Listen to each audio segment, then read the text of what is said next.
Assalamualaikum warahmatullahi wabarakatuh. Oke, untuk pertemuan ini kita akan membahas tentang perencanaan tata ruang nasional, provinsi, dan kabupaten. Perhatikan gambar pertama. Di sini adalah sebuah kota dengan terdapat banyaknya jalan layang yang ada yang melingkar, ada yang lurus, tapi dia tertata rapi.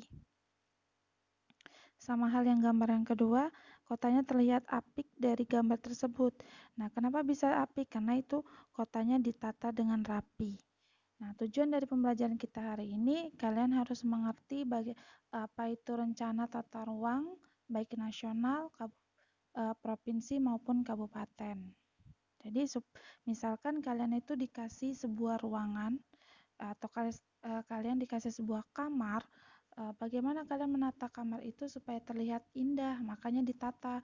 Nanti tempat tidurnya ngadep mana, nanti susunan bukunya terlihat rapi itu gimana. Ya sama halnya, kota juga supaya terlihat apik juga harus ditata.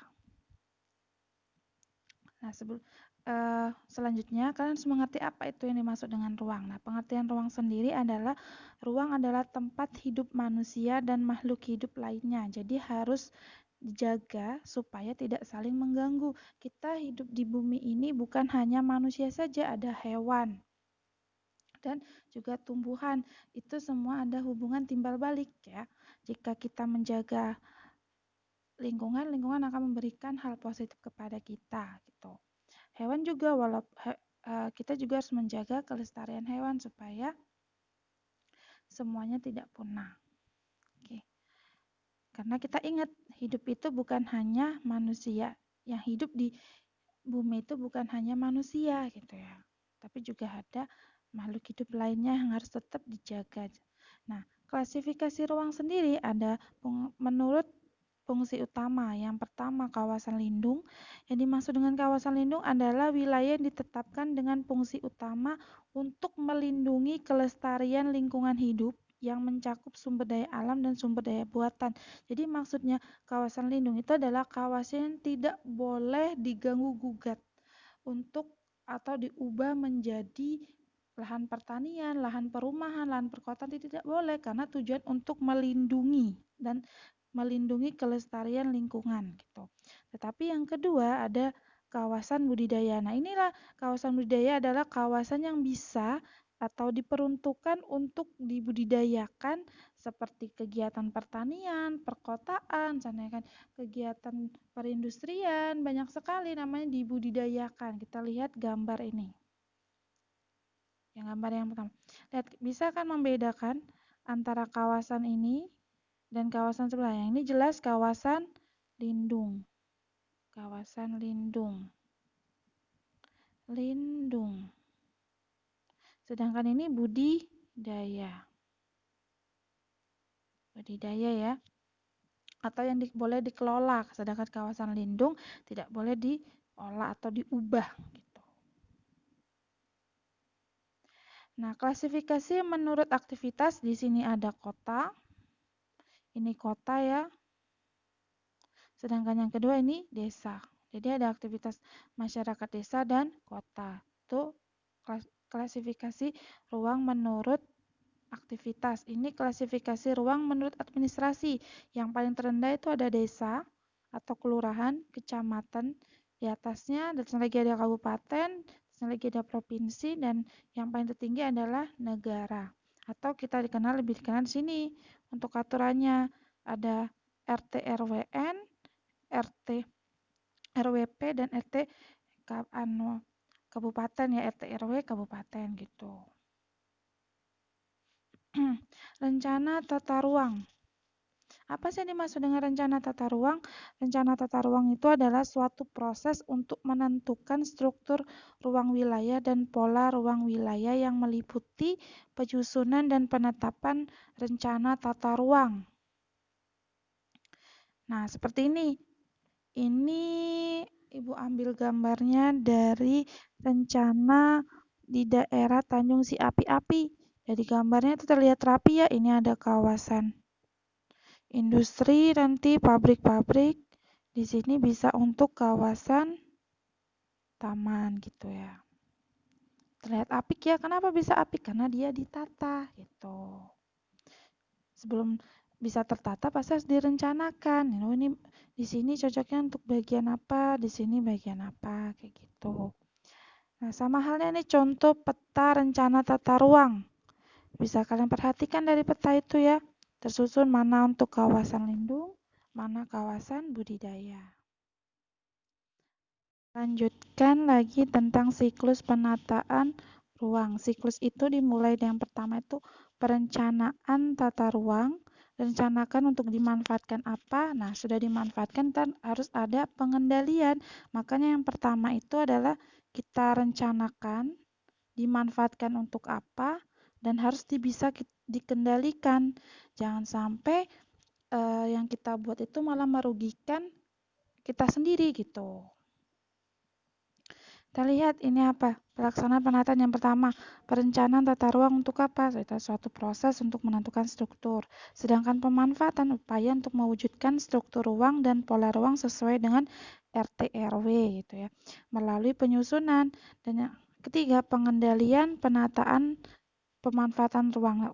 Pengendalian itu adalah upaya untuk mewujudkan tata tertib ruang yang meliputi peraturan zonasi, perizinan, pemberian intensif, atau bahkan sampai ke sanksi. Jadi seandainya kita dikasih lahan, sama aja hal nanti kalian kalau menjadi Pak Lurah gitu. Nah, kalian harus bisa merencanakan kelurahan itu ditata gimana gitu ya.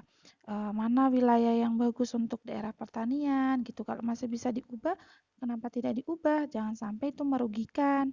Nah, dimanfaatkan, sudah direncanakan kita bangun supaya bermanfaat. Nah, jangan sampai yang kita bangun itu malah merugikan. Makanya adanya pengendalian. Jika seandainya tanah ada pembangunan pabrik, nah jangan sampai dia merusak lingkungan yang ada di sekitarnya gitu. Makanya ada pengendali. Pengendali itu isinya adalah sebagian dari sanksi. Jangan sampai daerah lindung malah diubah menjadi daerah budidaya. Karena apa? Bisa menyebabkan kerugian bagi masyarakat gitu. Tantangan sendiri, banyak sekali tantangan dalam rencana tata ruang. Yang pertama, meningkatnya aglomerasi perkotaan, pemusatan perkotaan gitu ya. Masih tingginya kesenjangan alih fungsi lahan produktif menjadi lahan non pertanian. Maksudnya apa? Dulu lahan pertanian diubah menjadi daerah pabrik gitu, bisa diubah menjadi daerah pasar gitu.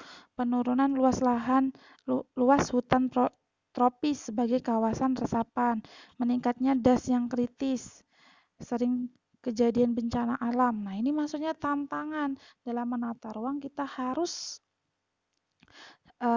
melewati ini. Jangan sampai kita membangun tapi malah merusak yang ada gitu.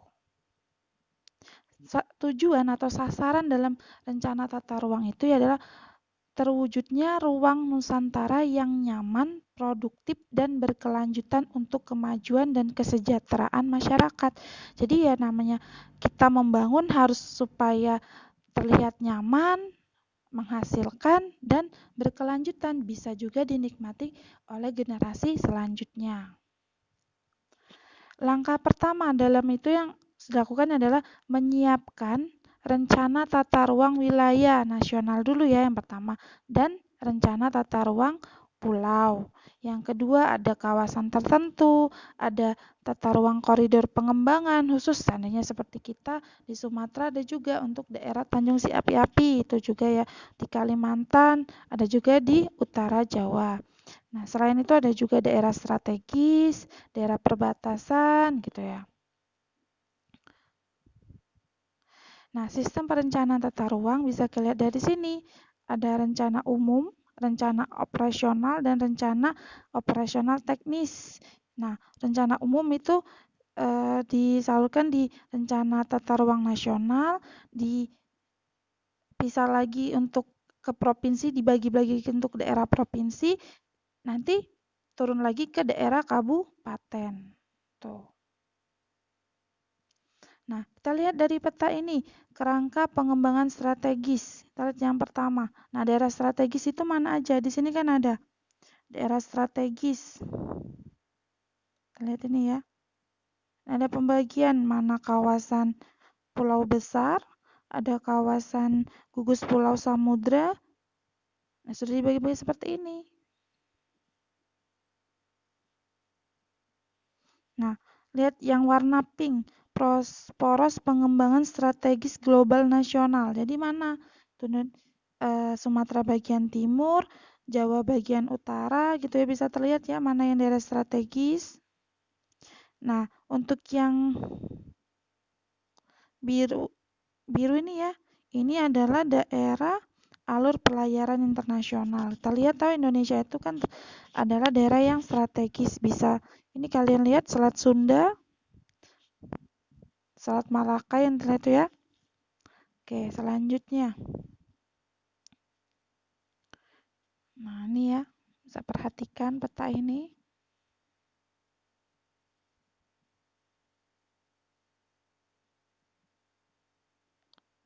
Pengembangan daerah strategis.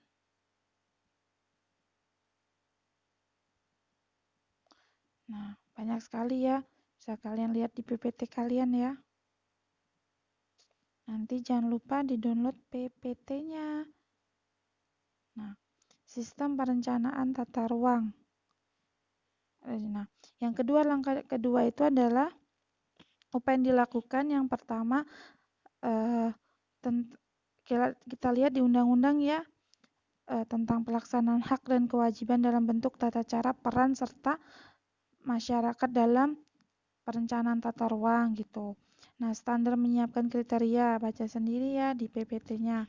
Nah, langkah ketiga, mengoperasionalkan RT RW nasional, RT RW pulau, provinsi, kabupaten dalam bentuk rencana yang lebih rinci gitu ya. Lihat, ada nasional, pulau, dan lagi ada rencana jalan, induk jalan, sumber daya alam, rencana induk air bersih gitu.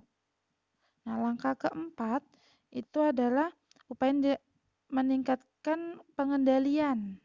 Nah, yang dilakukan adalah mendorong upaya penerapan sanksi. Jadi, adanya sanksi itu supaya jangan para investor dalam melakukan atau pembangunan pabrik jangan sampai merugikan masyarakat gitu. Jadi sudah tahu itu daerah lindung untuk daerah resapan air, tapi diubah menjadi daerah pabrik sehingga resapan airnya, daerah untuk meresap resapan air hilang sehingga menyebabkan banjir di daerah tersebut. Nah, makanya ini harus ada sanksi yang tegas gitu. Nah, maksud dari rencana tata ruang nasional yang pertama adalah menyusun rencana pembangunan, yang dua pemanfaatan ruang dan pengendalian ruang, yang ketiga mewujudkan keterpaduan, keterkaitan dan keseimbangan kawasan strategis. Yang keempat penataan ruang wilayah nasional, provinsi dan kabupaten atau kota. Terakhir, memadukan dan menyelaraskan tata guna tanah, tata guna air dan tata guna sumber daya lainnya. Tujuannya yaitu supaya ruangnya aman, nyaman, produktif, tadi sudah ya, harmonis, keterpaduan, pemanfaatan ruang darat, laut, dan udara, keterpaduan pengendalian ruang wilayah nasional, provinsi, dan kabupaten. Pemanfaatan sumber daya alam secara berkelanjutan, jangan sampai kita memanfaatkan atau mengambil sumber daya secara sampai habis sehingga tidak menyisakan, tidak boleh ya, harus bijaksana. Keseimbangan dan keselarasian perkembangan antar wilayah, pertahanan keamanan negara yang dinamis serta integrasi nasional. Ini tujuannya. Nah, dari penjelasan ini semoga kalian mengerti apa yang dimaksud dengan rencana tata ruang atau apa yang dimaksud dengan tata ruang. Ya, maksud dengan tata ruang itu adalah menyusun atau struktur sehingga ruang tersebut terlihat apik, nyaman, selaras, dan berkelanjutan. Semoga apa yang Ibu jelaskan di video ini kalian mengerti apa yang dimaksud dengan rencana tata ruang. Bisa kalian baca sendiri, seandainya kalian penasaran apa sih sebenarnya rencana tata ruang, kalian bisa lihat rencana tata ruang Kabupaten Banyuasin, kalian bisa analisis sendiri benar atau tidak, sesuai atau tidak yang direncanakan dengan yang dilaksanakan gitu. Misal seandainya daerah Banyuasin, mana sih yang kawasan lindungnya? Nah, kita lihat di sana ternyata di situ ada kawasan lindung, tetapi kalau kita lihat di lapangan itu di situ ada perumahan. Berarti kan itu adalah salah satu contoh sudah tidak melaksanakan sesuai dengan aturan atau rencana yang dibuat. Gitu. Itulah, nanti kita bisa lanjutkan di materi selanjutnya, itu ya.